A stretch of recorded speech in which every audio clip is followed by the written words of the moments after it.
बिस्मिल्लाहिर्रहमानिर्रहीम। मैं हूं मोहम्मद उस्मान, आपके अपने चैनल उस्मान फूड सीक्रेट्स के साथ। आज की वीडियो बिल्कुल भी स्किप करने वाली नहीं है, क्योंकि आज की वीडियो में मैं आपके साथ देसी मुर्ग की यखनी को ताकत और जायके से भरपूर बनाने के तमाम राज शेयर करूंगा। अगर आप मेरी इस रेसिपी को फॉलो करके घर पर देसी मुर्ग की यखनी तैयार करेंगे तो इंशाल्लाह खांसी, नज़ला, जुकाम और जिस्म की कमजोरी से निजात पाएंगे। चैनल को सब्सक्राइब करना मत भूलिएगा। तो जल्दी से चलते हैं अपनी आज की रेसिपी की तरफ। बिस्मिल्लाहिर्रहमानिर्रहीम। सेहत, ताकत और जायका से भरपूर देसी मुर्ग की यखनी बनाने के लिए सबसे पहले मैं कढ़ाई के अंदर 2 से 3 खाने के चम्मच कुकिंग ऑयल डालूंगा। बिस्मिल्लाहिर्रहमानिर्रहीम। ऑयल माशाल्लाह से हल्का सा गर्म हो चुका है। अभी मैं इसके अंदर देसी मुर्ग डाल दूंगा। तो माशाल्लाह से ये देखें, 1 किलो के करीब मेरे पास देसी मुर्ग है, जिसको मैंने अच्छे से वॉश करके इसका पानी ड्रेन कर लिया है। तो देसी मुर्ग डाल देंगे। बिस्मिल्लाहिर्रहमानिर्रहीम।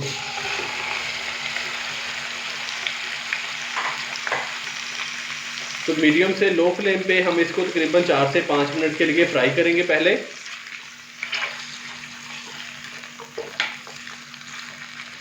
तो देसी मुर्ग की जो बोटी का साइज है वो मैंने थोड़ा सा बड़ा ही लिया है। तो अभी हम इसको तकरीबन ऑयल के अंदर मीडियम फ्लेम पे 4 से 5 मिनट अच्छे से भून लें। देसी मुर्ग को हमने हल्का सा कुकिंग ऑयल डाल के तकरीबन 4 से 5 मिनट अच्छे से भून लिया है। अभी मैं इसके अंदर डालूंगा 8 से 10 जवे देसी लहसुन के। 1 टीस्पून के करीब नमक डालेंगे। नमक आप अपने टेस्ट के मुताबिक भी इस्तेमाल कर सकते हैं। 12 से 15 दाने साबुत काली मिर्च के। 1 अदद तेज़पात डालेंगे। 2 अदद छोटी इलायची, 2 से 3 टुकड़े दालचीनी के। 1 अदद मैंने नॉर्मल साइज़ का प्याज लिया है, जिसको मैंने 2 पीस में कर लिया है। तो ये डालेंगे।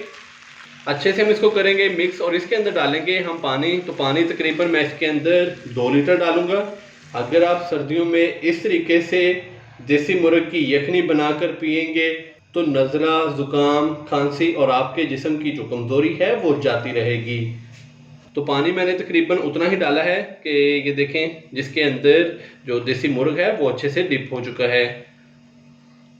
तो अभी हम इसका जो फ्लेम है वो हाई करेंगे। हाई फ्लेम पे मैं इसको पकने के लिए छोड़ दूंगा। जैसे ही यखनी को उबाल आ जाएगा तो फिर हम इसको ऊपर से कवर करेंगे। पानी डालने के बाद मैंने इसका जो फ्लेम था वो हाई कर दिया था। तो अभी देसी मुर्ग की यखनी को उबाल अच्छे से आ चुका है। तो अभी हम इसको करेंगे कवर। बिस्मिल्लाहिर्रहमानिर्रहीम।